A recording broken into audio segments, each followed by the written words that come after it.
quelqu'un qui comprend cet écosystème ici est quelqu'un sur qui on peut compter si on veut faire pousser certains dossiers liés au développement des communications ou bien aux technologies dans notre pays. Donc, je vais vous prier d'acclamer encore une fois pour mon panel. Nous avons préféré commencer par un sujet lié à la connectivité, l'accès à l'Internet, parce que c'est là, n'est-ce pas, tout commence. Tout commence par lorsque vous êtes à mesure de vous connecter à Internet. Tout commence lorsque vous êtes à mesure de pouvoir vous connecter et d'utiliser Internet. Alors, nous le savons très bien, selon les dernières statistiques du régulateur, le régulateur chez nous, il s'appelle ARPTC, nous sommes à moins de 40% de la population congolaise qui est connectée à Internet. Et ça, ce sont les chiffres il s'agit de la connectivité au téléphone mobile. Et selon encore les dernières statistiques, c'est moins de 60% de la population congolaise qui a accès à un téléphone portable. Et donc, de ces moins de 60%, il faut considérer une petite partie qui utilise. Et encore, selon ce que nous avons fait, la majeure partie de la population congolaise au travers de leur téléphone. Parce que c'est de bouger avec, c'est plus facile de charger un téléphone et c'est plus facile actuellement d'acheter un téléphone plutôt que d'acheter un ordinateur. Et donc, les questions d'accès et d'accessibilité sont très importantes pour notre pays et par rapport à nous. Alors, par rapport à la première question que je vais poser à mes panélistes ici, ce sera juste de nous donner leur question à cette question qui est un gage de l'inclusion.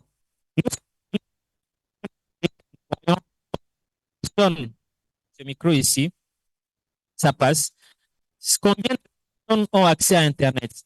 Est-ce que les personnes vivant avec handicap qui sont les personnes, parmi les personnes à Internet, les femmes ont autant accès à Internet que les autres? Est-ce que les jeunes ont autant accès à Internet? Et donc, des questions comme ça, nous avons pensé qu'il y ait une certaine inclusion au sein de notre pays, inclusion numérique. Il faut que nous puissions parler des défis et des perspectives dans la question de la connectivité. Alors, comme je l'ai dit, mes panélistes, juste nous donner déjà leur première réflexion lorsqu'on parle de questions d'accès, des questions, les défis et les avancées dans le pays, la République démocratique du Congo. Et je vais commencer par ma droite avec Madame Françoise qui nous parlait déjà des premières réflexions et après les questions aussi arriver. Merci beaucoup. 2 minutes, nous avons. 2 heures. Dans cette première partie, si 3 à 4 minutes maximum, ce serait parfait. OK, merci beaucoup. Je posais cette question parce que je voulais que ça soit un peu interactif, mais je vais d'abord faire les 3 minutes et après nous allons voir comment partir de là. Donc, merci beaucoup de m'avoir invité dans ce panel parce que c'est un sujet qui me tient à cœur. Et pour partager avec vous, j'aimerais d'abord que nous puissions discuter rapidement sur ce qu'on appelle the next billion. En français, ça peut se traduire par le prochain milliard. Ça veut dire qu'il y a à peu près 10 ans, on a commencé à se dire il y a à peu près 3 milliards d'êtres humains sur la planète. Oui. Et donc, 1 milliard sont déjà plus ou moins connectés, n'est-ce pas? Quand je dis plus ou moins avec tous les problèmes qu'il y a, et on a commencé à se poser la question de savoir comment est-ce qu'on va connecter le prochain milliard, n'est-ce pas? Donc, c'est de là d'où est venu le terme de next billion en français. Mais nous, à Internet Society, nous préférons dire comment connecter ceux qui ne sont pas connectés. Parce qu'on ne va pas faire tous les 10 ans essayer de connecter 1 milliard de personnes et puis les autres attendent. Nous, on veut connecter tout le monde, n'est-ce pas? Et donc, pour pouvoir connecter tout le monde, ce que nous faisons avec vous qui êtes de notre communauté, Internet Society, c'est une grande communauté avec les jeunes que vous êtes, avec les techniciens, avec les créateurs de contenu, avec tous ceux qui sont intéressés par Internet, vous n'avez pas besoin d'avoir un certain statut pour être membre avec nous. Donc, ce que nous avons fait, c'est de pouvoir réfléchir aujourd'hui dans notre contexte, qu'est-ce qui empêche les gens de se connecter à Internet. Donc, si nous avions le temps, j'allais vous donner la parole pour que vous puissiez me dire, moi, quand je regarde autour de moi, ceux qui ne sont pas connectés, c'est pour tel, tel, tel. Mais à ISOC, nous disons qu'il y a 4 choses que nous devons régler pour que tout le monde soit connecté à Internet. Et quand nous disons connecté à Internet, c'est aussi bien pour danser sur TikTok.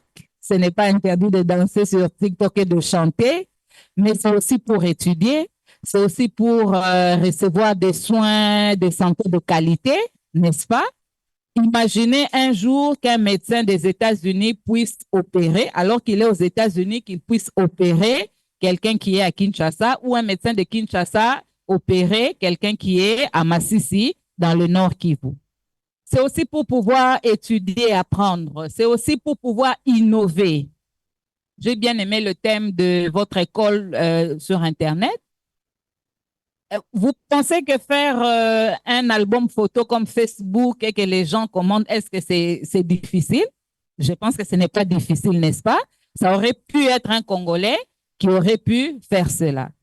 Mais à l'époque où Facebook a commencé, nous n'avions pas encore toute l'infrastructure qui peut soutenir une entreprise, une innovation qui connecte les gens dans le monde entier. N'est-ce pas? Donc, quand nous parlons d'être connecté à Internet, c'est toutes ces choses-là. C'est étudier, c'est accéder à des choses à distance, même si nous n'avons pas physiquement les moyens d'aller dans certains pays, mais nous pouvons y accéder. Et à Internet, à ISOC International, nous disons qu'il faut régler 4 choses pour que ceux qui ne sont pas encore connectés puissent le faire. La première chose, c'est l'infrastructure, n'est-ce pas? J'ai bien aimé que le secrétaire exécutif dise que la plupart des gens se connectent sur le téléphone. Eh bien, je suis désolée de vous dire que ce n'est pas avec la connexion que nous avons sur nos téléphones que nous pouvons innover, n'est-ce pas? Donc, nous avons besoin, d'abord sur Internet, sur nos téléphones, nous n'avons pas de IP fixe, n'est-ce pas? Ça, c'est déjà un problème par rapport à la sécurité pour ceux qui vont étudier un peu la sécurité après. Et puis, même quand nous faisons l'audit de la qualité de la connexion que nous donnent nos prestataires sur nos téléphones, parfois ils déclarent une chose, mais quand vous faites l'audit, vous voyez qu'ils vous donnent une vitesse qui est beaucoup moindre que cela, n'est-ce pas? Donc, nous avons vraiment besoin de développer des infrastructures qui vont permettre de faire des innovations parce que l'innovation a besoin d'une vitesse, n'est-ce pas? D'une certaine vitesse, nous avons besoin de développer l'infrastructure. Et dans ces infrastructures-là, nous avons déjà commencé en RDC, n'est-ce pas? Ne fût-ce qu'avoir des points d'échange, c'est déjà ça. Peut-être je vais revenir après sur les noms des domaines .cd et tout ça.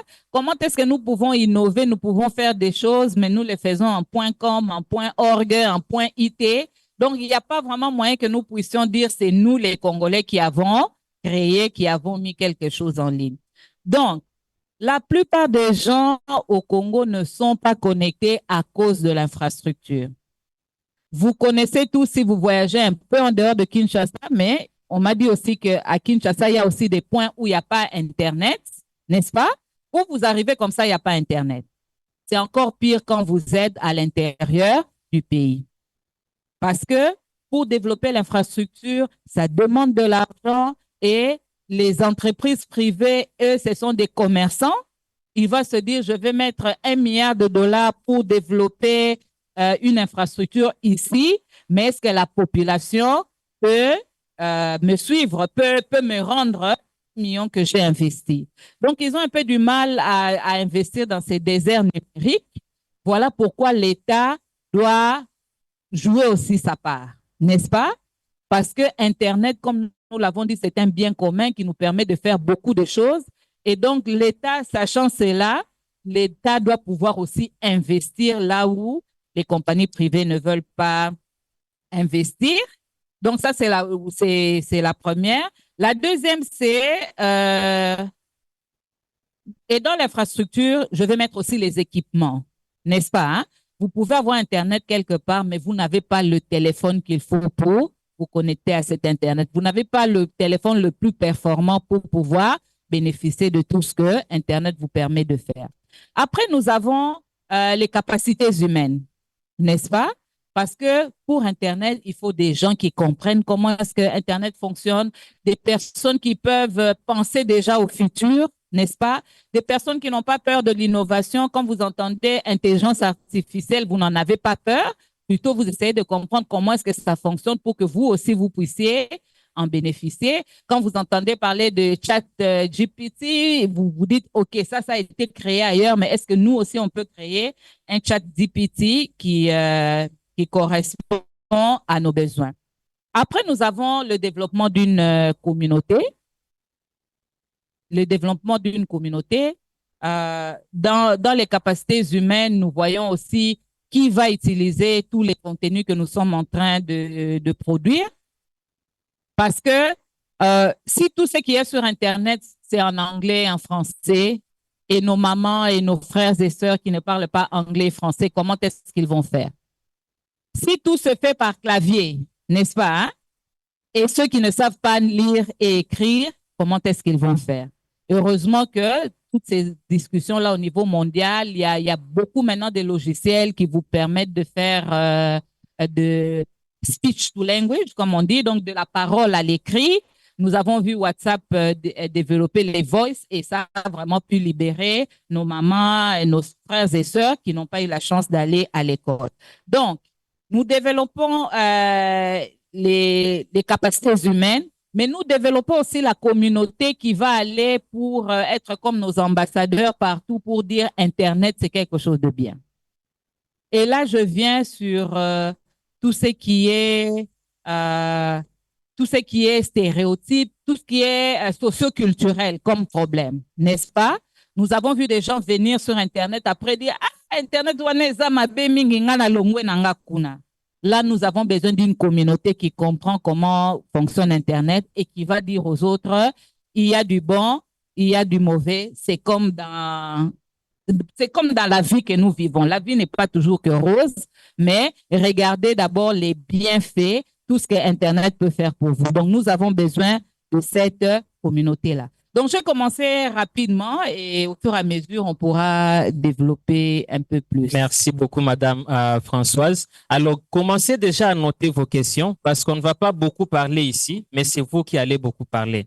Donc, si vous avez déjà des questions, veuillez les noter et juste après, je pourrai vous donner la parole pour pouvoir engager avec les panélistes.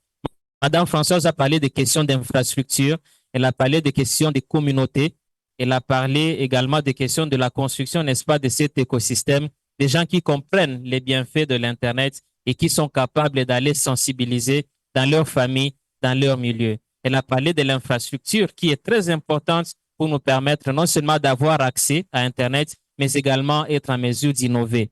Elle a dit quelque chose, tu ne sais pas trop innover avec ton téléphone, donc il te faut une connectivité à bande passante large qui te permet de pouvoir utiliser un ordinateur, ainsi aller de l'avant dans les choses que tu es en train de vouloir faire. Alors, honorable Safari.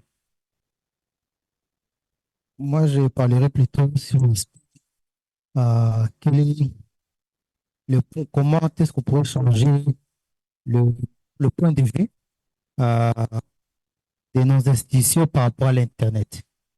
Vous voyez, souvent, dans les périodes passées, nous avons eu à voir que en période de troubles, souvent, la première réaction du gouvernement coupe l'Internet. Donc, il faudrait qu'on puisse changer cette vision des choses. Et moi, je pense que les choses, quand même, sont en train de changer, vu que le président actuel a quand même une idée, une vision plus ou moins positive de l'Internet. Il a créé une agence de développement économique. C'est une opportunité que nous devons saisir. Mais c'est une agence aussi qui doit faire face à des pesanteurs. Des pesanteurs, vu que tous, vous avez l'agence de développement du numérique, les régulateurs, les maires, tous dépendent de la présidence. Le jeu de puissance et ces jeux ne pas là. On a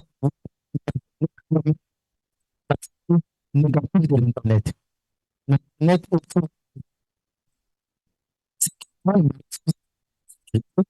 source d'échange, source de richesse, source de beaucoup de choses.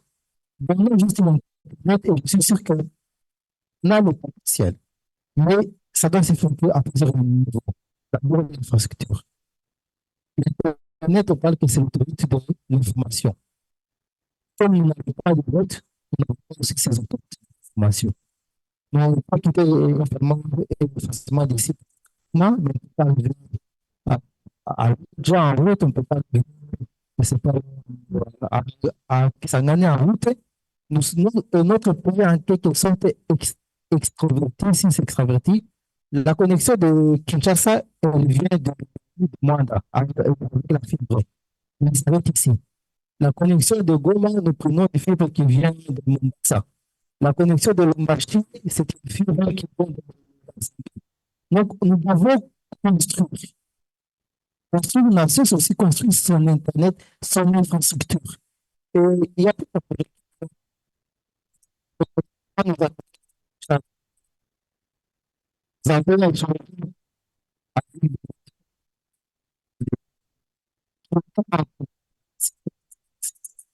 Voir s'il y a moyen, en même temps qu'on construit une route, moi, ce serait une bonne chose.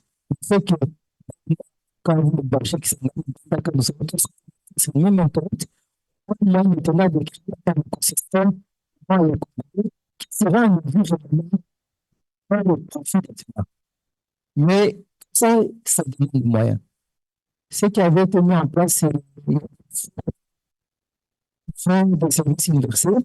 C'est ce qui va servir, c'est qu'on puisse couvrir là où ces sociétés de communication n'ont pas, pas la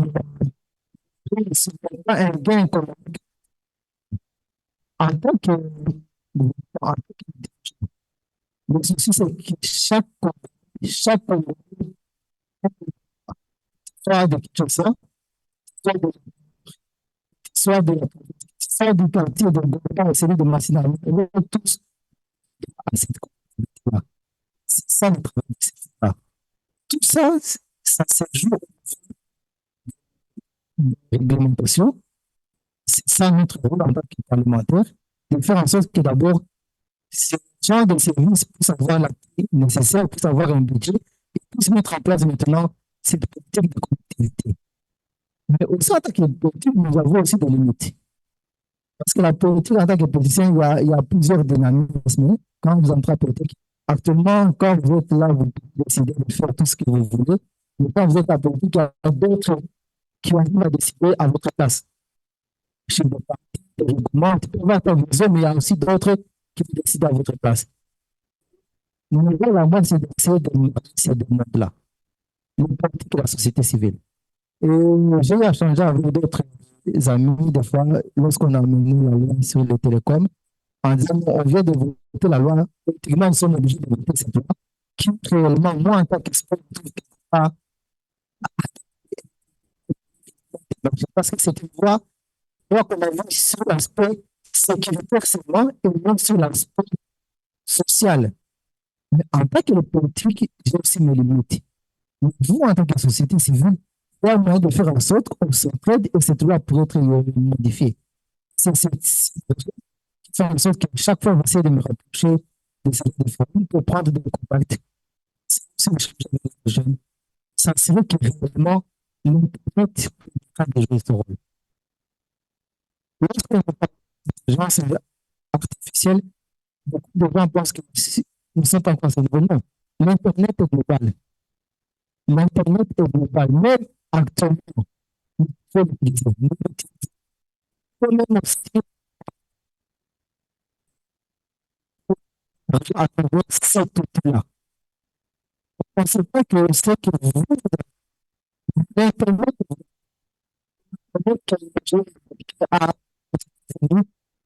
c'est une chose. C'est le monde, c'est un monde qui est important. On peut avoir une différence en termes de vitesse, en termes de stabilité, mais le potentiel est là. Le potentiel est là. Et moi, en tant que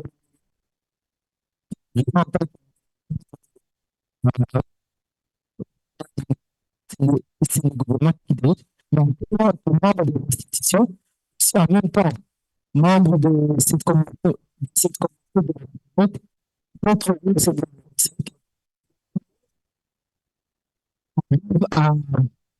à garder le rythme, à rester derrière. Il y a plusieurs trucs qui il y a eu le lancement d'amour. Maintenant, ça devait couper l'Internet, toutes les manifestations qui s'est passées, je ne sais pas si on peut voir. Ceux qui a des gens qui devraient aller, je ne sais pas, peut-être, qui devraient se taxer. Quoi faire avec une manifestation qui se déroule il va quoi faire avec ça? Alors, donc, amener les dirigeants à savoir réellement savoir à distinguer, à comprendre. Beaucoup de gens ne comprennent pas que l'Internet, c'est quoi? Beaucoup de nos dirigeants ici limitent l'Internet aux réseaux sociaux. Facebook, WhatsApp, les seuls messages qui sont sur WhatsApp, c'est là. Ça, c'est quoi? C'est construire la capacité. On a fait de vous construire. J'aimerais aussi de voir que ça peut aussi approcher tous ces gens qui ont à élever dans le contrôle, dans la gestion de l'Internet au sein des institutions. Donc, il faut pour savoir comment ça augmenter leur capacité. Pour essayer de voir cela comme un contexte éducatif, si le contexte constructif, le côté du développement intellectuel, développement artistique, développement.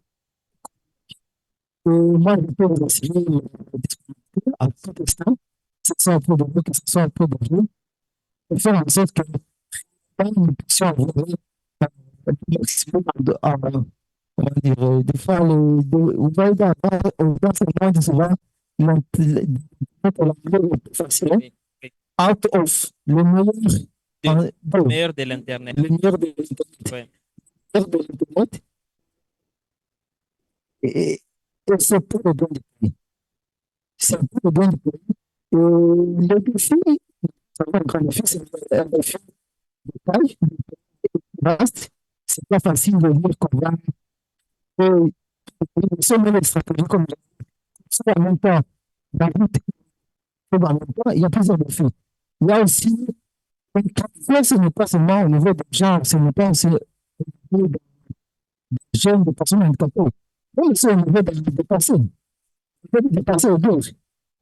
Les gars, nous avons des camps qui vont plus de 100 000 personnes, 200 000 personnes, 300 000 personnes. C'est plus que beaucoup de gens. Maintenant aussi, ça défi, c'est qu'il ne peut pas être aussi transformé en opportunité. Quand on arrive à trouver une masse de personnes, ça, c'est l'endroit, c'est facile de réformer. L'Internet étant un endroit, chez moi, ça va dans les quartiers, on a droit à l'Internet. Quand on boxe, on a respect, full access, tout le monde est droit. Je trouve les soirs beaucoup d'étudiants qui sont là devant la porte en train de faire des recherches. Même si je suis là, je ne suis pas là, mais la connexion est là, le courant est stable, elle est là. C'est quand nous sommes en train de programmer avec une association, voir comment mettre aussi de l'Internet dans ces cas de fichiers. En même temps que comme pas nommer la nourriture, mais ceux qui ont des smartphones, c'est aussi continuer à faire des recherches et continuer à les recevoir. Donc, plusieurs fois, on doit voir à chaque défi qui vient ça.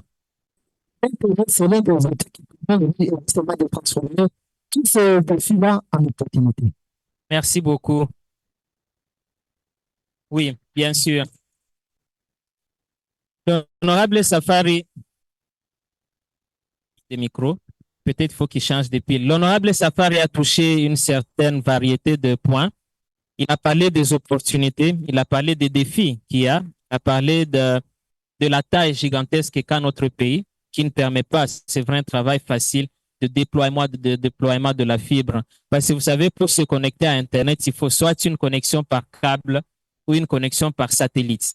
Et dans un pays aux dimensions très grandes, comme la RDC, où les routes sont déjà difficiles à pouvoir pratiquer, il est difficile, c'est vrai, mais il faut de gros investissements.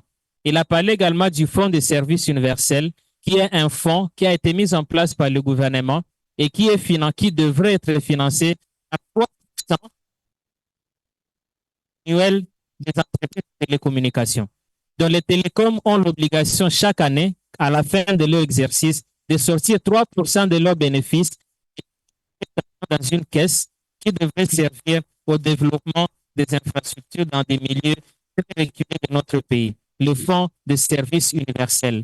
Alors, la situation est telle que cette quantité a déjà été créée, mais il y a encore des discussions à l'interne pour savoir cet argent qui a été collecté depuis plusieurs années a été utilisé dans le budget national de l'État.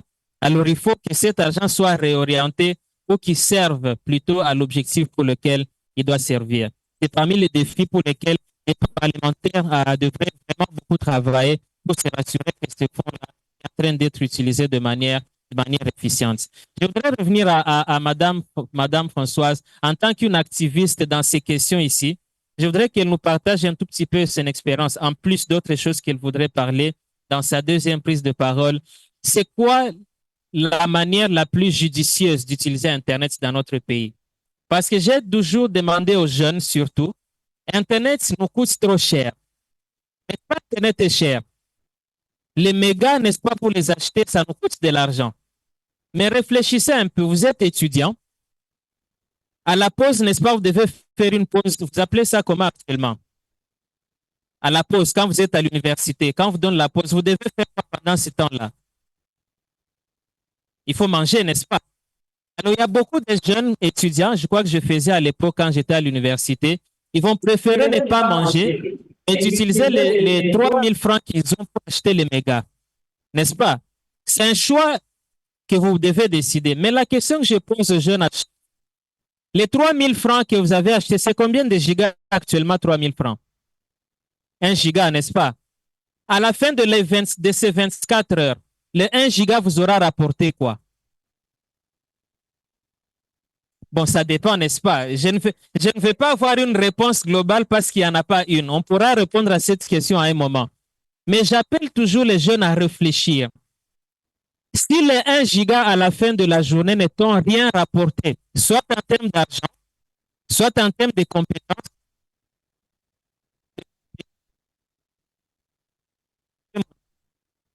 je préfère plutôt d'acheter les.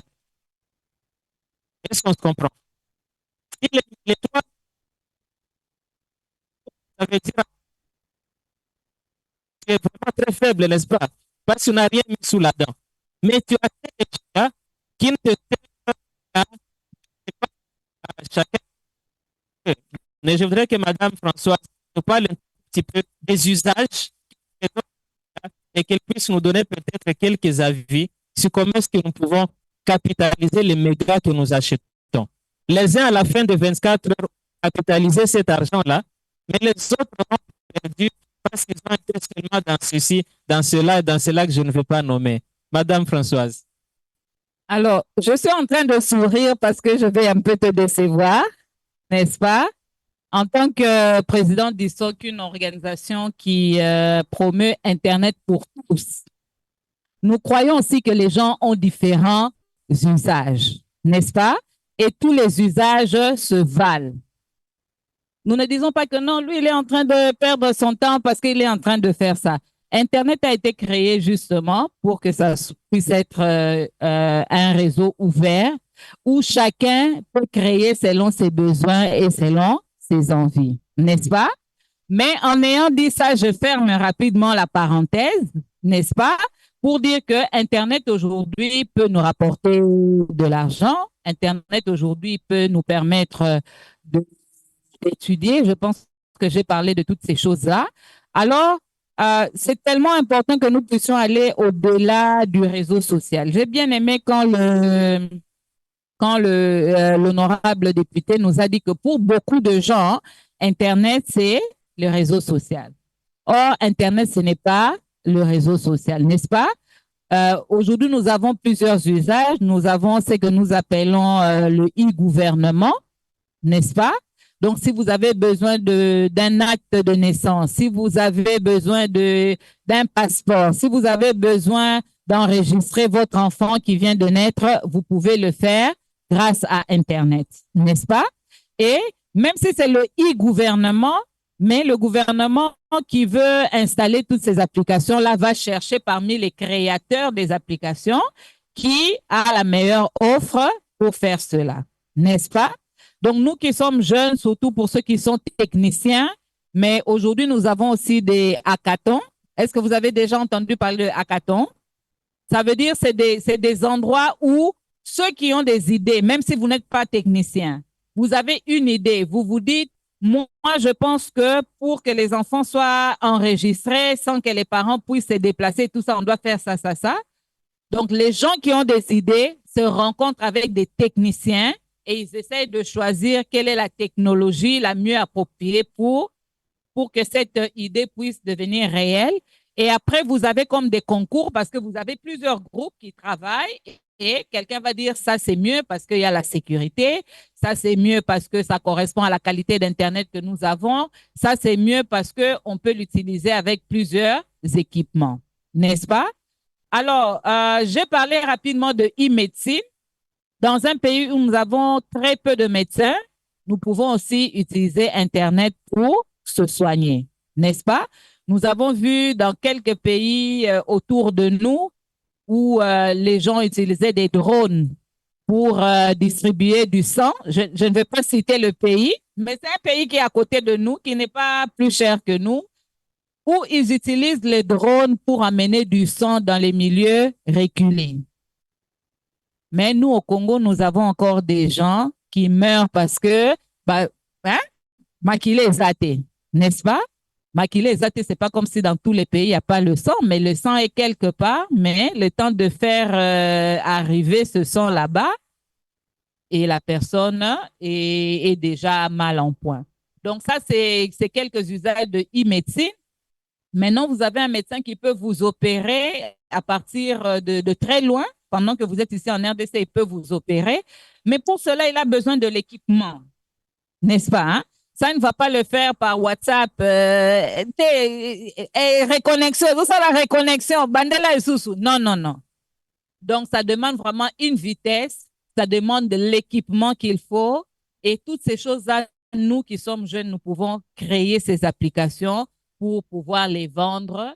Nous gagnons de l'argent, mais en même temps aussi, nous sommes en train de faciliter la vie de nos compatriotes qui sont autour de nous. Donc, je peux continuer comme ça avec des usages, et même ceux qui créent des contenus. Moi, j'aime beaucoup parler de ça parce que comment est-ce que je peux dire ça? Donc, on nous dit, oui, mais vous, les Africains, vous êtes sur Internet seulement pour danser, pour chanter et tout ça. Ce n'est pas interdit, n'est-ce pas? Mais nous dansons, nous chantons sur des réseaux qui sont créés par d'autres personnes, n'est-ce pas? Hein? TikTok a été créé par quelqu'un. Peut-être que lui, aujourd'hui, il ne danse pas sur TikTok. Il nous permet à nous de danser, mais lui, il est en train de gagner de l'argent. Tous ceux qui vendent la musique en ligne, n'est-ce pas? On va vous dire que Fally a 100 millions de vues et tout ça. C'est bien, ça nous permet à nous d'accéder à la musique, mais essayons aussi de nous mettre à la place de la personne qui a créé cette plateforme pour pouvoir vendre la musique. Lui, tous les jours, il n'est pas en train d'acheter ou bien d'écouter la musique, mais il a fait quelque chose qui lui rapporte au-delà de la musique qu'il est en train de rendre accessible à tout le monde. Donc, voilà un peu quelques usages. Aucun usage ne vaut l'autre. On a tous différents besoins. Peut-être qu'en ce moment-là, pendant votre pause, pour vous, vous avez besoin d'aérer un peu votre esprit. Et donc, pour vous, c'est normal d'écouter quelque chose en ligne.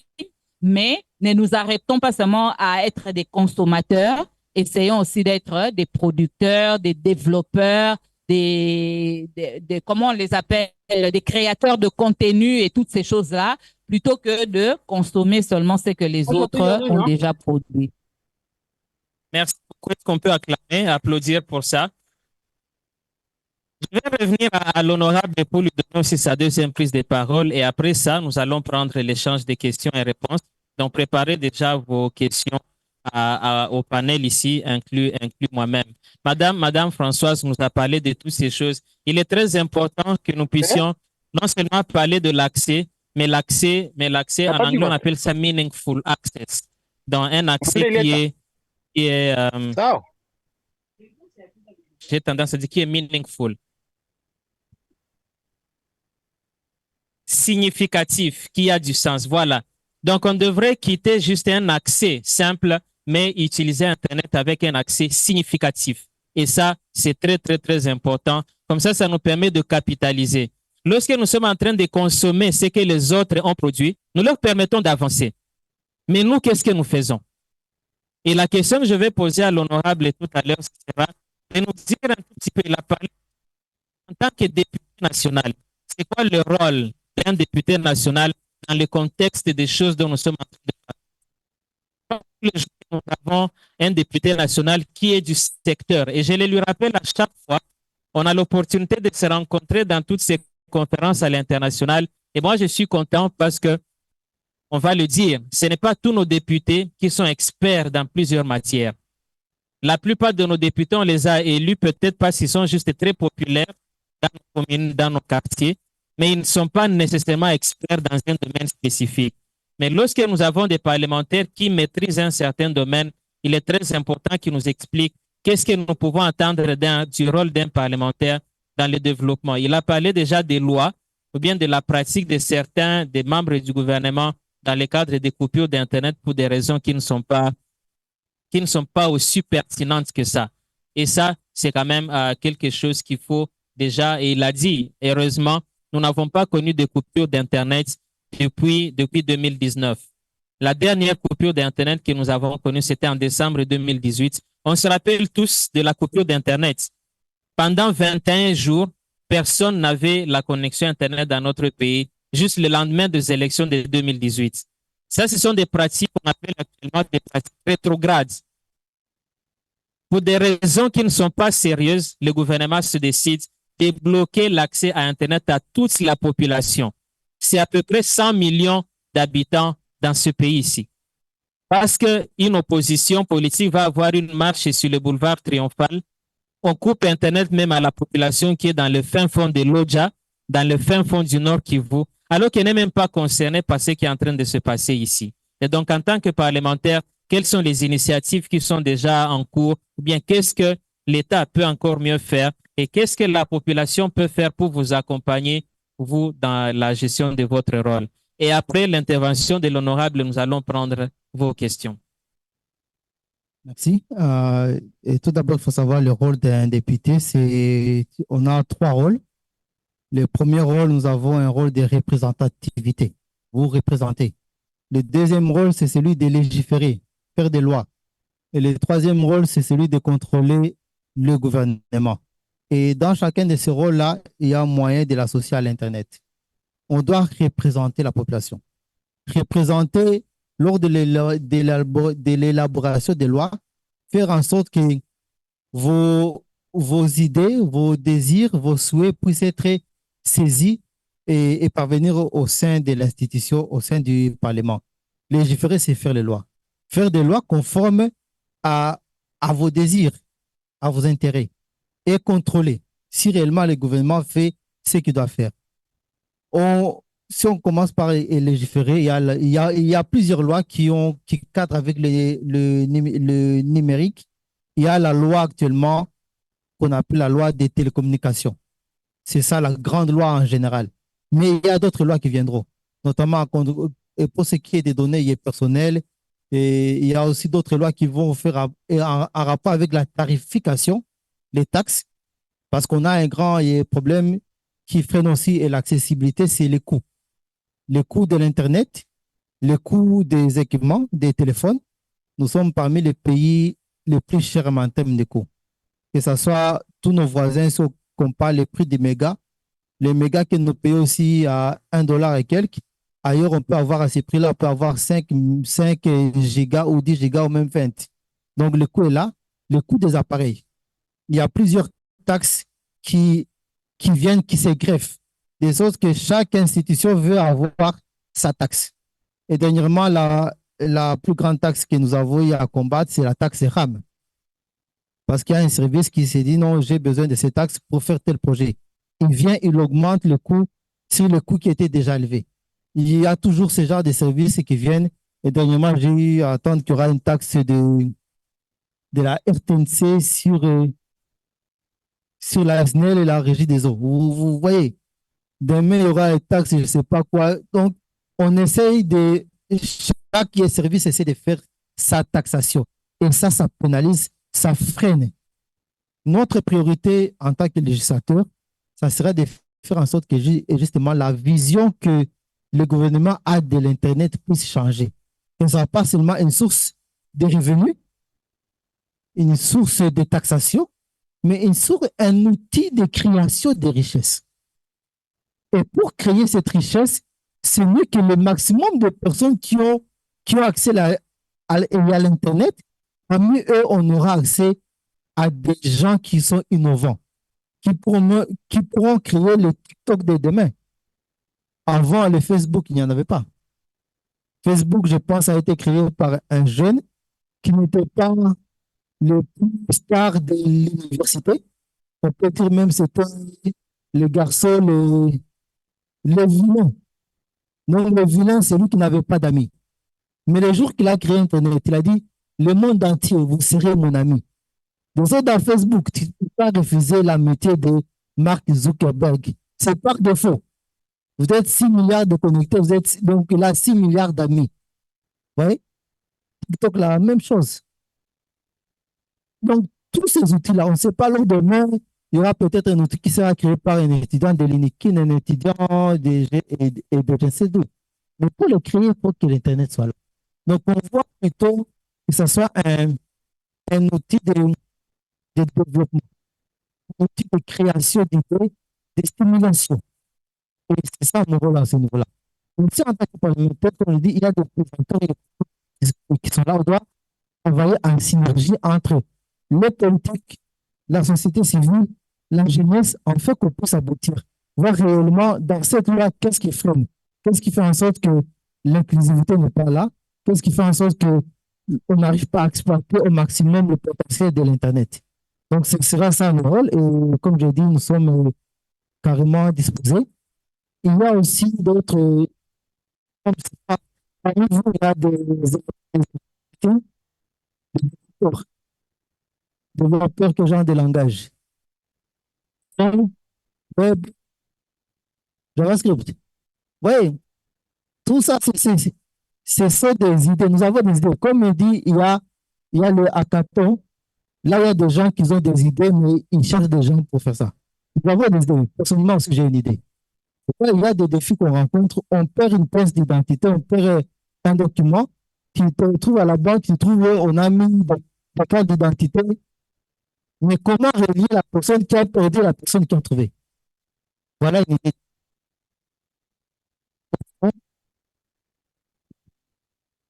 Là, c'est une application. On va aussi même prêt à financer. Mais pour on peut savoir cette communauté d'intelligence réunie, accessible, accès aussi à des outils. Ou sinon, sans ça, on est obligé de faire les cours à des développeurs étrangers. Il y a tout un tas d'Indiens, de Chinois qui développent à un prix très bas. Mais le temps de communiquer avec eux, c'est différent avec quelqu'un qui sont un développeur aussi localement, qui vit aussi la situation. Si on pouvait trouver comme une idée, tu trouves une pièce d'identité, tu mets ça sur une plateforme, celui qui a fait la pièce te contacte, l'échange de ces données-là, c'est juste une petite transaction, un petit rien du tout. Mais si c'est 1 million de cartes qui s'est perdu, et pour chaque carte, tu as un 0.1, c'est combien d'argent? C'est beaucoup d'argent. Mais tout ça, on a besoin de quoi? On a besoin de l'Internet qui soit accessible, qui soit abordable. qui soit permanent. N'est-ce pas? L'honorable Safari donne aux développeurs déjà un projet sur lequel vous pouvez travailler. Et il a dit qu'il est vraiment disposé à pouvoir le financer. Donc après ici, mettez-vous en groupe et allez les rencontrer. Comme ça, vous formez cette équipe-là qui va produire cette application, qui va résoudre un problème réel dans notre pays, celui de la perte des documents. Il y a des gens, quand tu vas à la banque, et puis une semaine après, c'est là que tu te dis, où est-ce que j'avais laissé ma carte? Tu ne te retrouves même plus où est-ce que tu l'avais laissé. Alors que s'il y a une application comme celle-là, tu vas sur la plateforme pour vérifier qu'il n'y a personne qui a déjà retrouvé ma carte quelque part et qui peut te permettre de la retrouver. Alors, nous allons prendre quelques questions parce qu'on n'a pas beaucoup de temps. Je voudrais voir déjà les personnes qui ont des questions. Et on va faire dans cet ordre ici. 1, 2, 3, 4, 5 pour la première série. Et puis la deuxième, madame, monsieur et monsieur là-bas. Ça fait 5 questions pour la première série et 3 questions pour la deuxième série. Après, on pourra y aller rapidement. Alors, faites ceci.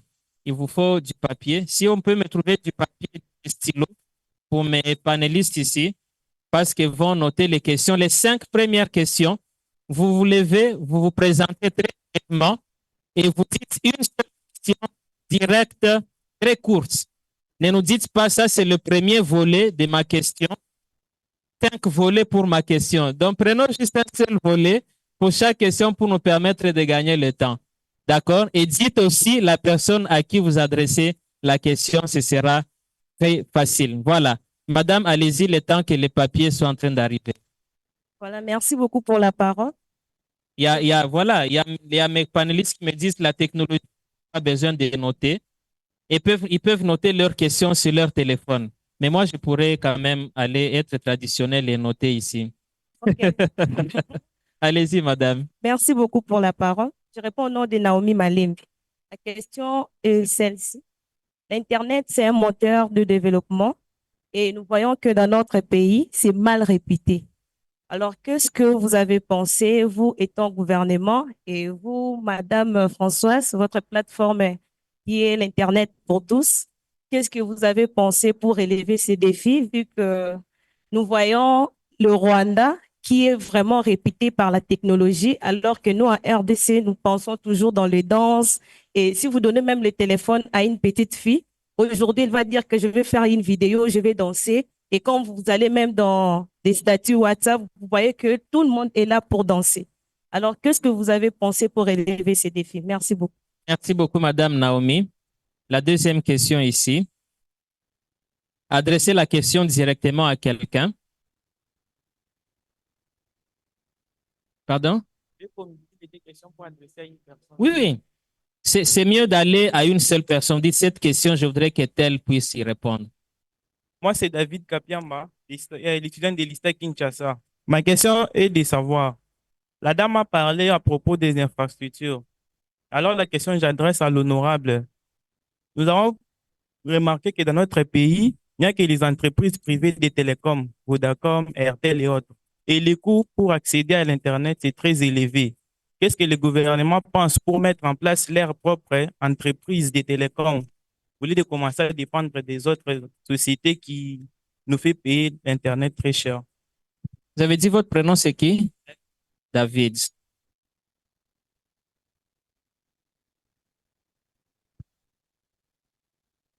Oui, allez-y, madame. Oui, monsieur. Alors, je me présente vite fait. Moi, c'est Christian Kasseya, élève ingénieur à l'Université de Kinshasa, faculté polytechnique. Ma question s'adresse à Madame Françoise. présidente de ISOC RDC. Ma question, c'est comment pensez-vous pallier à ces déficits du téléphone qui ne peut pas nous offrir une bonne connexion? Commençant par nous qui avons pris part à cette édition. Parce que nous avons fait la formation en ligne.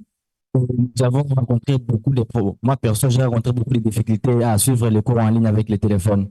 Et on est bien d'accord que les ordinateurs à Kinshasa, c'est cher et que c'est pas pour tout le monde. Si les téléphones, les téléphones d'ailleurs qu'on achète ici, J'ai entendu qu'il y a quelqu'un, un Congolais, qui a développé un téléphone appelé Okapi, mais aussi c'est la question que je voudrais adresser à l'honorable.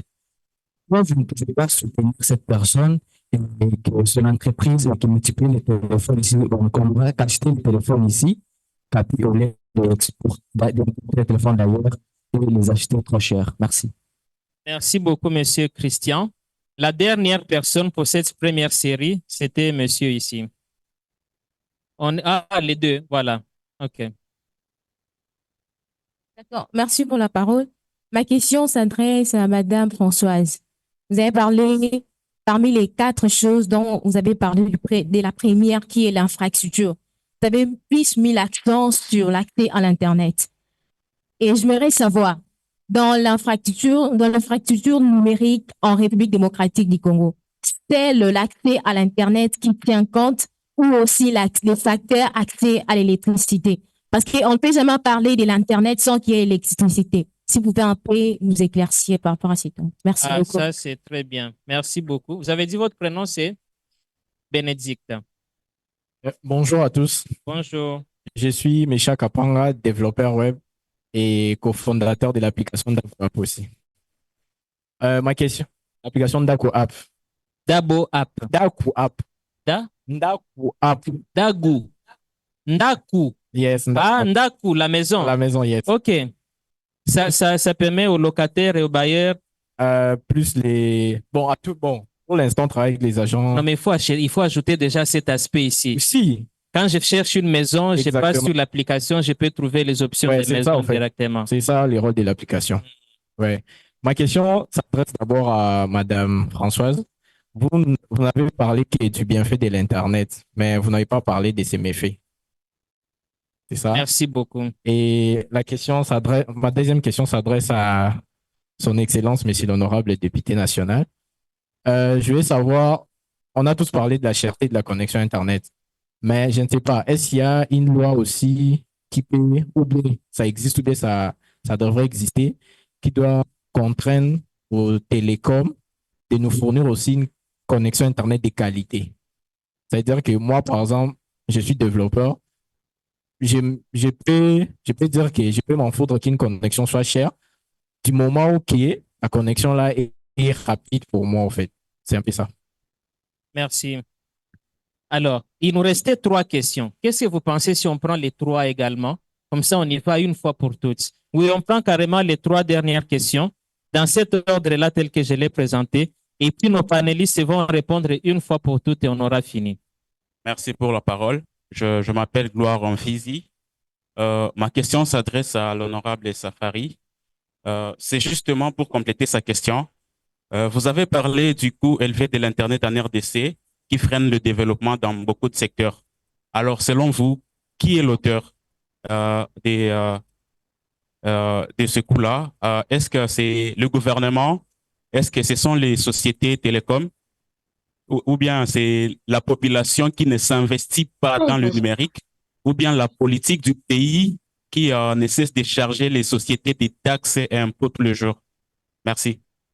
Merci beaucoup d'avoir donné une partie de la réponse déjà à votre question. Merci beaucoup, madame. Merci de la parole accordée. Le micro, il faut bien prendre ça carrément proche de la bouche. Je disais, merci de la parole accordée. Je suis Evodi Katola. Evodi. Bon, ma première question s'adresse à Madame Françoise. Vous en avez combien déjà pour que je sache? 2 seulement. OK, allez-y rapidement. OK. Étant la présidente d'Internet Society, je veux savoir quelle est l'initiative que vous avez mis en place pour améliorer l'inclusion numérique dans les endroits où il n'y a pas Internet. Et ma deuxième question s'adresse à l'honorable député. L'honorable député, le web congolais est tellement malsain, permettez-moi de le dire ainsi. Le web congolais est tellement malsain. Le web est malsain. Et étant le législateur congolais, j'aimerais savoir que comptez-vous faire pour remédier à ces fléaux? Par malsain, vous voulez dire quoi? Nous avons l'Internet, il y a des gens qui écrivent de n'importe quoi. Il y a des vidéos malsaines partout. C'est un peu... Ah, d'accord. OK. La dernière, n'est-ce pas? C'était le monsieur. Ça, c'est de très belles questions qui peuvent nous prendre toute une autre journée supplémentaire. Merci pour la question, ce monsieur Olivier. Je suis un acteur numérique. Ma question s'adresse à monsieur l'honorable. Donc, vous avez y à parler, que ce soit madame Françoise, vous avez y à parler sur l'infrastructure, mais beaucoup plus l'accent sur la souveraineté numérique est aussi très important. Mais le mal aussi, c'est par rapport à un que j'ai à faire, quand on parle de la souveraineté numérique en RDC, on a beaucoup plus la tendance à mettre l'accent sur le stockage local de données. Tandis que la souveraineté numérique ne se limite pas seulement qu'au stockage local des données. Nous sommes en train de traverser un moment compliqué en RDC. Il faut qu'on reconnaisse cela. Nous sommes en train de nous être en guerre, quand bien même cela n'est pas déclaré officiellement. Alors, monsieur l'honorable, quel rôle que vous pouvez jouer ou apporter, vu que vous êtes aussi un élu de l'Est, ça tombe aussi important, le rôle que l'Internet peut apporter dans cette phase où le pays est en train de traverser, pendant que la guerre actuellement au 21e siècle, c'est aussi une guerre des informations. On a vu des assaillants fouler ici et puis avec des drones, tout ça. Ça montre à quel point l'Internet a un rôle très important à jouer. Alors, au niveau de la cyberespace congolaise, quel rôle que vous pouvez jouer afin de garantir vraiment cette souveraineté numérique, non seulement au niveau du stockage local des données, mais aussi au niveau de cyberespace. Donc, de consolider cette souveraineté numérique-là en RDC. Merci, monsieur Olivier. Est-ce qu'on peut acclamer les uns les autres pour la qualité et la pertinence de vos questions? Alors, on va commencer avec Madame Françoise. Alors, j'espère qu'elle sera en mesure de voler ou de survoler toutes les questions et sûrement l'honorable aussi pourra faire de même et ça nous permettra d'y aller très rapidement. En tout cas, pas plus de 5 minutes pour survoler toutes ces questions. Merci. Merci beaucoup. Je vais plus répondre les noms des gens qui ont posé la question, mais j'ai regroupé toutes les questions que j'ai reçues en 3 questions. La première question, c'est ce que je vais appeler l'économie du numérique, n'est-ce pas? Quand on me dit qu'est-ce que vous faites à ISOC pour améliorer Internet. La deuxième question, c'est sur les infrastructures et les équipements. Et puis, la troisième grande question qui avait peut-être 2 ou 3 personnes sur la mauvaise réputation d'Internet. Alors, qu'est-ce que nous faisons à ISOC pour améliorer Internet? Nous créons ce que nous appelons des réseaux communautaires dans des déserts numériques, n'est-ce pas? Quelqu'un dit, mais l'État ne s'appuie que sur Vodacom et tout ça pour donner la connexion. Nous pensons que comme dans d'autres pays, l'État a aussi une compagnie publique qui devait être SCPT. Hein? La même chose que nous avions des téléphones avec fil comme ça, la SCPT devait évoluer pour nous donner aussi Internet et cette fois-ci à un coût très bas parce que lui n'est pas commerçant, c'est un service public. Mais ça, c'est une discussion pour un autre jour. Donc, nous faisons ces plaidoyers pour que l'État comprenne sa place, son rôle dans l'économie du numérique. Mais en même temps, nous aussi, à notre petite échelle, nous ne sommes qu'une association, n'est-ce pas? Nous créons des réseaux communautaires. Donc, je vous invite, nous avons créé un réseau communautaire à Idri. Nous sommes en train de travailler sur un autre réseau communautaire. Bon, techniquement, c'est à Kinshasa, mais c'est dans le Maïndombe, hein, donc vers la commune de Maluku, qui est aussi un désert numérique. Mais si vous connaissez aussi d'autres déserts numériques, vous avez ce genre d'idées. Nous avons chaque année jusqu'à 50 000 $ pour faire ce genre de projet. Donc, ça, c'est ce que nous faisons à notre petite échelle. Mais en termes d'économie du numérique, là, je ramasse directement la question d'infrastructure et de l'équipement. Nous n'allons pas donner un ordinateur à chaque personne. Encore que même dans les ordinateurs, il y a différents types d'ordinateurs pour différents usages, n'est-ce pas? Mais ce que nous faisons, nous parlons avec la DGD, l'ancienne OFIDA, nous parlons avec l'OCC, nous parlons avec toutes ces personnes-là pour voir dans quelle mesure ils peuvent diminuer les coûts des équipements Internet. Parce que pour le moment, quand vous voyez la taxation qui est mise sur les satellites, les câbles, toutes ces choses-là, c'est vraiment comme si c'était des produits de luxe. Nous essayons de parler avec eux pour dire que ce ne sont pas des produits de luxe. Internet, c'est comme boire de l'eau, c'est comme avoir de l'électricité. Ça doit devenir quelque chose de basique et d'essentiel. Et donc, quand vous voyez les taxes qu'on met là-bas, c'est comme l'honorable l'avait dit, on ne comprend pas encore la place d'Internet. On pense que c'est quelque chose qui va rapporter de l'argent parce qu'on a mis une taxe, mais ça va rapporter de l'argent quand le plus grand nombre d'entre nous seront connectés, n'est-ce pas? Donc, nous faisons ce travail-là, mais aussi au-delà d'ISOC, parce qu'ISOC ne peut pas tout faire. Est-ce que nous allons toujours continuer à importer les équipements? Est-ce que nous ne pouvons pas nous-mêmes créer des équipements eux-mêmes, mais aussi les composantes des équipements?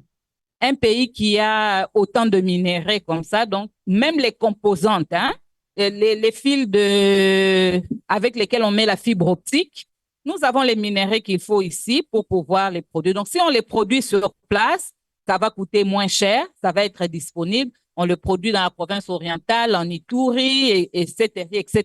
Donc, nous n'avons même plus de frais de transport et tout ça. Et ça, ce sont des choses qui peuvent diminuer les coûts d'Internet. Donc, je pense que j'ai ramassé aussi la deuxième question. Maintenant, par rapport à la troisième question, comme je l'ai dit, moi, je ne pense pas que l'Internet est mauvais. L'Internet, c'est comme le courant, n'est-ce pas? Nous savons que le courant peut tuer, mais est-ce que le courant, quand on le met, quand on le connecte, c'est pour tuer les gens? Non. Donc, je pense vraiment que Internet, c'est un espace, c'est un outil, c'est une infrastructure, et en tant que tel, Internet est neutre, n'est-ce pas? Maintenant, ce sont les gens qui vont les utiliser, qui vont choisir, est-ce qu'ils vont l'utiliser pour faire des bonnes choses ou pour faire des mauvaises choses. Et là, ça passe par trois choses, n'est-ce pas? Éduquer d'abord les gens sur Internet. Leur expliquer que Internet, c'est un espace, hein, mais ce n'est pas un espace, on dit espace virtuel, et beaucoup de gens pensent que espace virtuel, ça veut dire que même nous aussi qui l'utilisons, nous sommes virtuels. Non.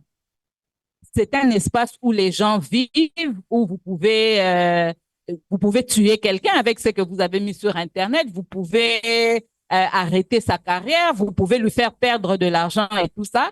Donc, commencez d'abord à éduquer les gens sur cet espace-là. Ça, c'est la première chose.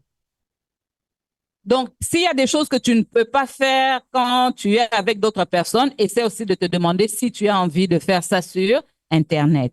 La deuxième chose, n'est-ce pas? La deuxième chose, c'est qu'il existe déjà des lois pour les choses pour les crimes qui sont commis en ligne. Et quand il n'y en a pas, c'est ça le rôle de la société civile avec vous tous pour dire, ah, dans cette loi-là, je pense qu'il y a quelque chose qui n'a pas été prévu. Mais sinon, il existe déjà des lois. Donc, n'ayez pas peur quand vous voyez quelque chose qui n'est pas bien sur Internet. La première chose d'abord, c'est de signaler. Parce que maintenant, les gens qui créent les réseaux sociaux et tous les services connectés à Internet ont aussi un rôle par rapport à la sécurité du service qu'ils sont en train d'offrir, n'est-ce pas? On vous vole de l'argent sur M-Pesa. Sachez d'abord que vous avez la première personne chez qui vous devez réclamer, c'est la personne qui vous a connecté avec ce service Internet. Facebook, c'est la même chose et tout ça. Donc, au Congo, une fois, nous avions eu une conférence avec Facebook qui nous dit, mais au Congo, les gens ne signalent pas. Et vous savez qu'est-ce qui se passe quand vous signalez quelque chose sur Facebook? Plus les gens signalent, plus ça monte en priorité. Donc, il y a des gens, ils ont des systèmes de modération avec des algorithmes, mais ils ont aussi des gens, des personnes comme vous et moi qui regardent ces choses-là. Alors, plus 100 personnes vont signaler une seule chose, plus ça va monter, et puis rapidement, on va regarder, puis on va le désactiver. Mais au Congo, les gens regardent seulement, Babomi Moutoua, n'est-ce pas? Donc, signalons parce que Facebook qui nous offre les services Facebook a d'abord cette responsabilité-là, mais nous avons aussi des lois, n'est-ce pas? Donc, certains crimes, on vous insulte ou bien on dit des choses qui ne sont pas vraies sur vous. Ce sont des crimes qui existaient avant Internet, n'est-ce pas? Donc, vous pouvez aller au tribunal pour cela. Après, pour des crimes qui sont totalement numériques, là, je regarde Arsène. Je sais qu'il y avait une mise en place d'une police spéciale pour les crimes sur Internet, n'est-ce pas? On vous vole votre adresse IP, on en fait quelque chose. Il y a aussi la loi qui vous protège par rapport à cela. Donc, essayez de signaler, essayez de signaler. Ne pensez pas que vous êtes à la merci. Donc, il n'y a rien à faire parce que ça s'est fait sur Internet. Donc, si vous ne savez pas comment le faire, venez vers nous et nous allons vous montrer quelle est la procédure. Mais déjà, pour les petites choses, quand vous voyez, même dans WhatsApp, j'aimerais dire ça parce que WhatsApp, comme c'est un groupe fermé, on pense que c'est un groupe privé. Mais en fait, à partir d'un certain nombre de personnes, ce n'est plus un groupe privé, n'est-ce pas? Hein? C'est considéré comme public.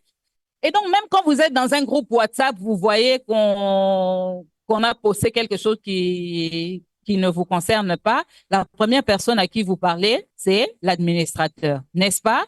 Mais si c'est vraiment devenu un groupe de désinformation où les gens créent de la désinformation, eux-mêmes, ils sont en train de boutiquer des choses et puis ils viennent mettre dans votre groupe, là, même WhatsApp peut débloquer. Donc, la plupart des gens ne connaissent pas la procédure pour parler directement au réseau. Je parle surtout des réseaux sociaux, mais ça peut se faire dans tous les domaines, n'est-ce pas? Donc, vous pouvez toujours prendre contact avec nous pour qu'on vous montre quelle est la procédure pour aller au-delà de l'administrateur ou bien de la personne qui est en train de gérer votre réseau social. Merci beaucoup, Madame Françoise. Est-ce qu'on peut apprécier la qualité de ces interventions? Je ne fais aucun commentaire, mais je voudrais donner la parole déjà à l'honorable Safari pour passer également en revue les questions qui ont été posées dans près de 5 minutes, comme ça on peut boucler. La première chose que moi je pense pour essayer de faire en sorte que le gouvernement change sa vision et par rapport à l'Internet, c'est de faire en sorte que le gouvernement lui-même dépende de l'Internet. S'il y a des services comme le e-government, s'il y a plusieurs services, que ces services de l'État dépendent de cet Internet-là, la taxation, si pour que la DGI, la DGDA puisse faire entrer de l'argent, il faut que l'Internet soit là. Pour qu'un agent, je ne sais pas, un agent même de l'ANER a quelque chose sur Internet, sa famille utilise l'Internet pour leur propre bien, je suis sûr qu'avant de couper, il raisonnera 2-3 fois. Il cherchera une autre solution, comment résoudre le problème qu'on lui a fixé et trouver une autre solution tout en utilisant leur Internet. Donc, la première chose, c'est de faire en sorte que le gouvernement dépende de l'Internet. Et c'est à travers vous, les développeurs. Créer ces applications, de sorte que le gouvernement sera obligé de les utiliser et deviendra dépendant de ces applications et fera en sorte que l'Internet sera toujours là parce qu'eux-mêmes, ils en ont besoin. Qui ne se limite pas seulement à Facebook, à WhatsApp et à autre chose. C'est vrai que l'Internet, ici au Congo, on a la plupart des images, ce sont des gens qui dansent et tout ça, mais il faut savoir, l'Internet, c'est un amplificateur. Ça amplifie les choses. Si d'abord nous sommes des danseurs, nous sommes des danseurs, c'est tout à fait normal que ça va amplifier cela. C'est ce qui ressort en premier. OK? Mais ça amplifie aussi d'autres choses. Il y a des talents cachés qui vont être aussi amplifiés. Mais ça amplifie aussi le mal. Si avant leur Internet, il était possible, si on te demandait, toi, d'aller d'ici à Zando, d'insulter les gens que tu croises en route, tu peux en insulter 10 ou 100. Mais avec Internet, tu peux en insulter même 1 million en un jour. Vous voyez? Donc, ça amplifie le mauvais et le bien. Ce qui est à vous de savoir ce que vous voulez qu'on amplifie. OK?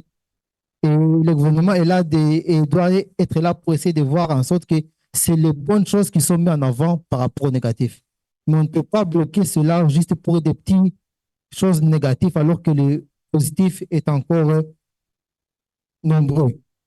Pour ce qui est du coût de l'Internet, le coût, que ce soit Internet, que ce soit les équipements, la connexion et tout autres, le premier responsable, il faut le reconnaître, c'est l'État. Ce ne sont pas les sociétés de télécoms. Avant d'être député, j'ai travaillé dans les sociétés de télécoms. Donc, je sais combien les sociétés de télécoms sont toujours en conflit avec l'État lorsqu'il faut augmenter les prix. C'est le gouvernement qui demande aux sociétés d'augmenter les prix. C'est pour ça que toutes les démarches qu'on fait, on se plaint, tout ça, le gouvernement ne réagit pas parce que c'est eux qui gagnent. C'est eux qui gagnent. Il faut maintenant qu'on essaie de changer la donne. Montrer, au lieu de taxer 1 méga à tout et chacun, augmenter, il y a tel service de l'État qui a besoin d'un petit peu d'argent, au manque là, on va trouver la taxe. Disant non, bon, augmenter sur les mégas, dites à RTL, à Vodacom d'augmenter un 0,1. Au lieu de faire cela, essayez de voir comment avec Internet, on va créer de la richesse, plus de richesse en réduisant des coûts. Et c'est ce que certains pays ont fait comme Paris. Certains pays ont parlé des pays qu'on ne veut pas y parler, mais il y en a d'autres ailleurs qui, eux, au contraire, ont fait un pari en disant non, réduisons le coût au maximum. Essayons de faire en sorte que l'Internet puisse pénétrer au plus profond des villages. Essayons de voir maintenant ce que nos populations vont créer et quelle richesse va émaner de cet Internet. C'est un pari qu'on doit créer, mais il faut cela, la connexion, l'infrastructure, mais aussi la matière grise. On doit former nos jeunes et qui sont en mesure de créer des contenus qui pourront être monétisés. Donc, ces coûts-là, c'est plusieurs facteurs, mais la personne qui décide d'augmenter le prix, c'est le gouvernement. Parce qu'il y a un prix minimal, je peux dire c'est un prix maximum d'abord, fixé par l'État, et après, ce sont des taxes qui viennent après. Et chaque fois, les sociétés de télécoms se battent avec le gouvernement lorsqu'il faut augmenter ces taxes. Même avec RAM, ça ne vient pas de ces sociétés-là. C'est le gouvernement qui a eu quelqu'un au gouvernement a dit non, on a besoin d'argent. Comment avoir cet argent à travers les télécoms? Parce qu'il y a beaucoup d'argent là-bas. Or, tout ça, c'est un coût qui freine le développement. Également, il y a eu ce qui concerne aussi, il y a un ami qui a parlé, lui, il a besoin de l'Internet, que ça soit cher, mais que ça soit moins stable. Hein? On a besoin aussi de cela. On a besoin d'un Internet qui soit disponible, de qualité, stable. Toi, tu parles en termes de la connexion. Si ça doit être stable et rapide, la 5G bientôt elle viendra. Mais aussi, en tant qu'utilisateur, on a besoin d'Internet qui a un sens, qui a un contenu. Il faudrait que quelqu'un qui soit dans son village et reculé là au fin fond puisse savoir quel est l'intérêt que je vais aller me connecter à part juste WhatsApp et Facebook. Quel est l'intérêt que moi j'ai de me connecter sur Internet? Quel est le contenu qui a rapport avec moi? Moi, en tant qu'agriculteur, j'ai besoin de savoir est-ce que la saison de planter est propice? Est-ce qu'au lieu de planter le maïs, si j'ai planté peut-être les haricots, est-ce que le prix des haricots n'est pas bénéfique actuellement avec le cours des prix?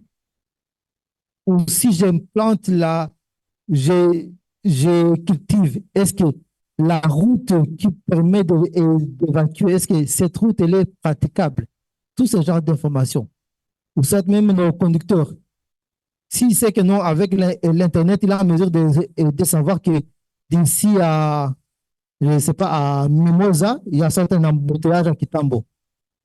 Je peux préférer, je passe par, je ne sais pas, j'ai des vies. Ça aussi, c'est quelque chose. Tout ça, ce sont des contenus que vous pouvez faire en sorte que même ces messieurs-là qui sont dans son taxi de 207, ils se connectent juste pour voir l'état du trafic. Savoir que je vais passer où. Il ne restera plus sur le TikTok, le WhatsApp. Non, il va utiliser l'Internet comme un outil de travail. Et c'est dans ce cas-là qu'on aura à créer de la richesse. Le gouvernement doit nous aider. Et le gouvernement devrait aider les opérateurs comme Okapi. Ce n'est pas seulement, c'est d'abord en diminuant les taxes, de faire en sorte que certains produits qui sont liés à la fabrication de ces tablettes soit taxé à 0%, et ça s'est fait ailleurs. Il y a des pays où tout ce qui est informatique, téléphone, laptop, on ne paye aucune taxe au niveau de la douane. Ça peut se faire aussi ici. Ce sont des lois que nous sommes en train de voir sur un moyen de faire et passer cela, mais il faut au gouvernement, au niveau de l'Assemblée, il y a une loi disant que si on crée une dépense, il faut en sorte que la recette aussi soit là. Si on veut diminuer la taxe quelque part, il faudrait qu'on puisse démontrer qu'il y aura aussi un gain en revenu ailleurs. Donc, nous sommes en train d'y travailler, mais l'État aussi peut aussi aider ce genre des entrepreneurs en leur donnant même des marchés initiaux.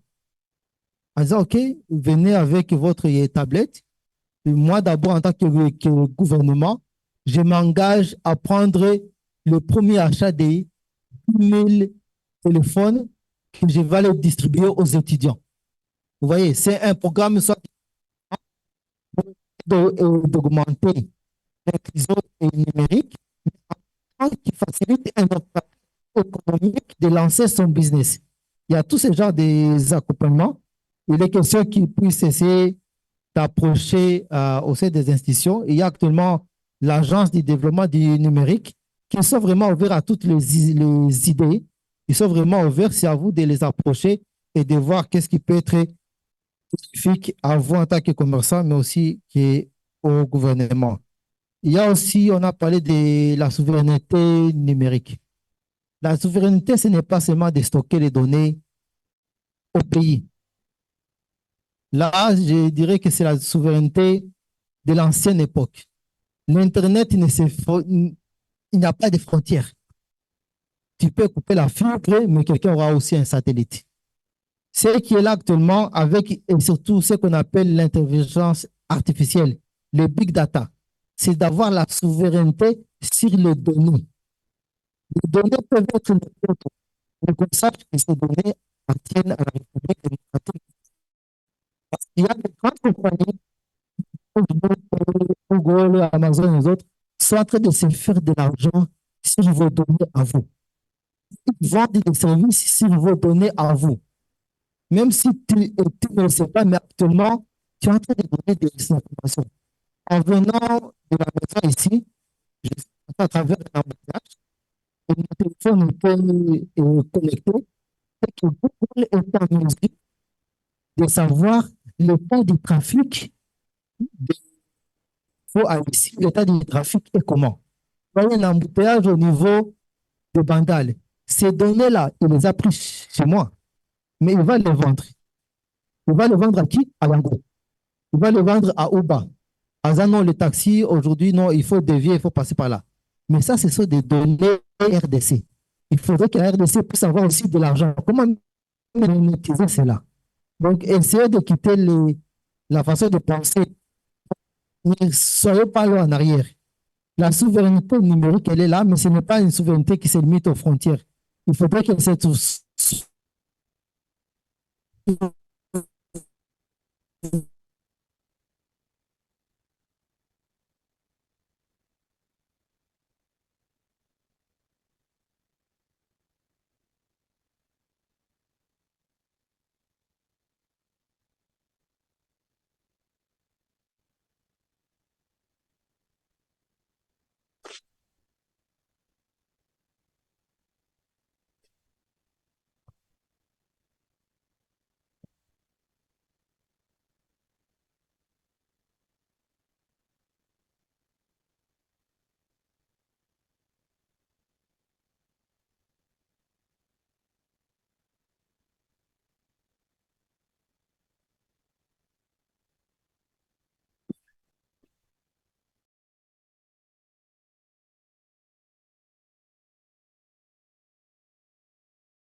Et ce contenu-là, il sera bon lorsque nous allons nous décider en tant que communauté d'y mettre du contenu bon.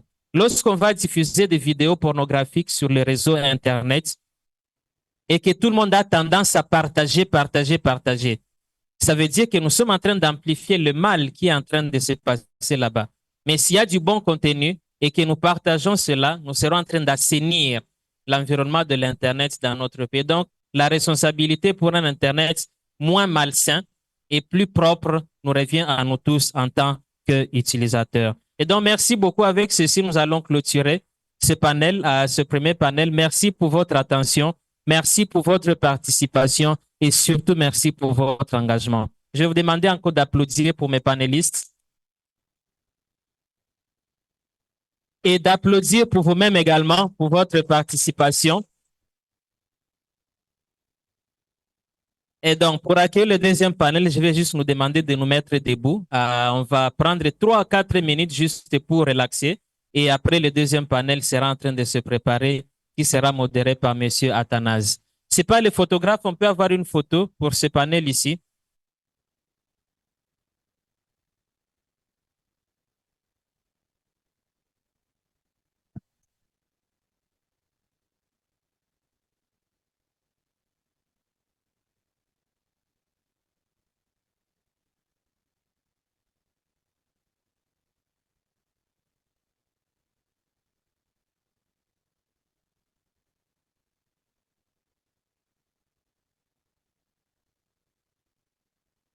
Merci beaucoup.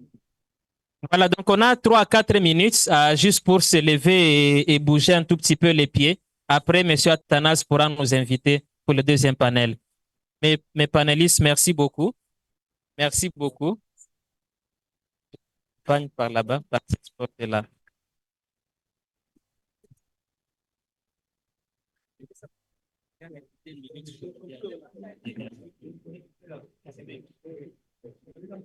Comme ça, vous serez à quoi tu vas Gislain, c'est celui-là, juste là-bas. Ok.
Il n'y a pas de problème.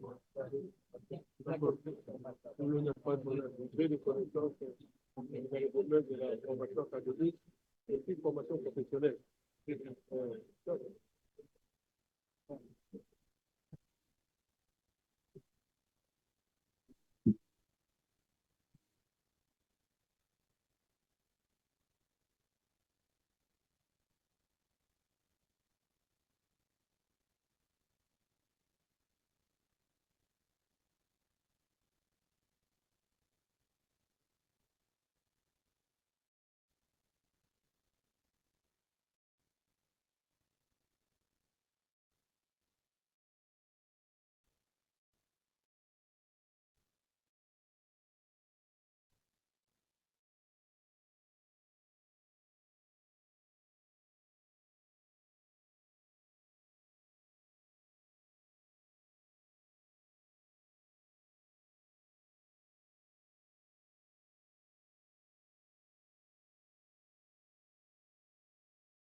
Bonjour, je fais des places. Mbona unazaa mko wapi? Pote, mko wapi? Ah, wewe nani kwanza tunajifunza. Najifunza. Ah, ni mambo sio. Mambo sio.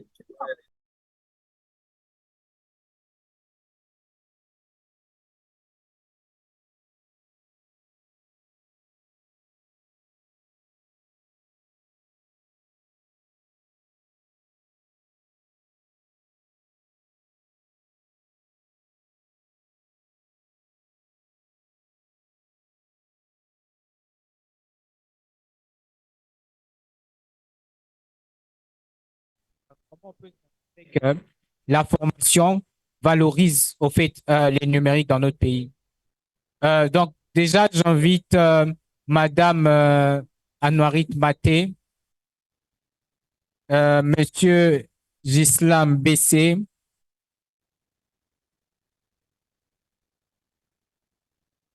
le professeur Kassengedia.